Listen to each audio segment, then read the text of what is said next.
Bhopal divisional ophthalmic society एवं हाफिज आई centre के तत्वाधान में 18 नवंबर को नेत्र शिविर का आयोजन किया जा रहा है। नेत्र सागर के प्रभारी इंचार्ज एवं हाफिज आई सेंटर के संचालक डॉक्टर फाजिल खुर्रम ने बताया कि इस नेत्र शिविर में डायबिटीज रोगियों के लिए लेटना संबंधी जांच की जाएगी। ज्योतिर्गमय फ्रॉम डार्कनेस टू लाइट। और एक और कहावत है कि नैन गए संसार गए, दांत गया स्वाद गया।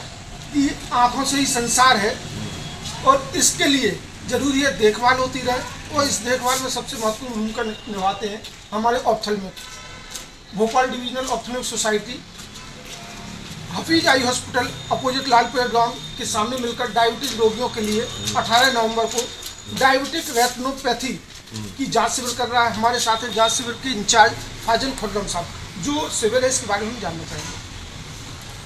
वो जो है डायबिटीज़ में जो होता है कि अगर अर्ली डिटेक्शन हो जाए, जैसे आपको मालूम होगा कि डायबिटीज़ का इंसिडेंस देश में बढ़ता चला जा रहा है। अभी हमने डायबिटिक डे सेलिब्रेट किया, उसमें बताया कि एपिडेमिक के रूप में डायबिटीज़ फैल रही है। और डायबिटीज़ जो है वो आँख के पर्दे को भी काफ़ी असर करती है, दिल को असर करती है, गुर्दों को असर करती है। आँख के पर्दे का जहाँ तक संबंध है, अगर अर्ली डिटेक्ट हो जाए और डायबिटीज़ उसके बाद कंट्रोल कर ली जाए तो आदमी को अंधेपन से आदमी बच सकता है। सर, इसके प्री सिम्टम्स क्या हो सकते हैं? इसके प्री सिम्टम्स डायबिटीज़ में जो रेटिनोपैथी होती है, जैसे मेन तो सिम्टम होता है उसका कि धुंधला दिखना है। दूसरी चीज़ ये होती है कि बार बार आँख लाल होना, दर्द होना, इनकम्फर्टेबल। और डायबिटीज़ की जो मेटाबॉलिक जो पैरामीटर्स हैं वो बढ़े रहना, जैसे कि ब्लड शुगर का लेवल हाई रहना। और डायबिटीज़ और लिपिड प्रोफाइल भी लोगों को कराना चाहिए।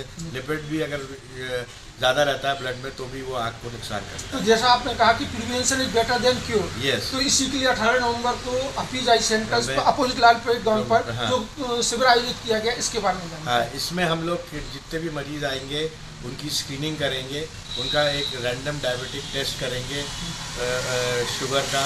और जो सस्पेक्टेड ग्रुप में आएंगे, जिनकी शुगर बढ़ी होगी या जिनको डायबिटीज़ की हिस्ट्री होगी या जिनको फैमिली हिस्ट्री होगी डायबिटीज़ की, उनको छांट के उनका पूरा कंप्लीट एग्जामिनेशन किया जाएगा।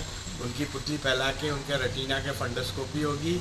और ओसीटी एक एग्जामिनेशन होता है मशीन द्वारा, जिससे पता चलता है कि रेटिना पे कितना नुकसान हुआ। तो देखा जाए तो इसके लिए ऑन द स्पॉट रजिस्ट्रेशन हो जाएगा। ऑन द स्पॉट रजिस्ट्रेशन है। अगर उसमें सस्पेक्टेड ग्रुप में अगर आप आ जाते हो तो आपका ये जांचों की डेट दे दी जाएगी। उन डेटों पे आपकी जांचें होकर आपको ट्रीटमेंट बता दिया जाएगा और उसको ट्रीटमेंट आपका करवा देने की भी कोशिश की जाएगी। उम्मीद करें कि जिस तरह से भोपाल डिविजनल ऑप्थेल्मिक सोसाइटी और हफीज आई हॉस्पिटल ये कहा जाए कि सोशल रिस्पॉन्सिबिलिटी अपनी निभा रहा है कि लोगों की आंखें जो आजकल सबसे ज़्यादा इलेक्ट्रॉनिक गैजेट्स वगैरह यूज हो रहे हैं, जिस तरह से सबसे ज़्यादा प्रभाव पड़ रहा है, तो उसके बाद में पब्लिक अवेयर हो पाएगी और अपना ट्रीटमेंट करा पाएगी और इससे अंधापन को कम करने में काफ़ी सहायता मिलेगी। धन्यवाद।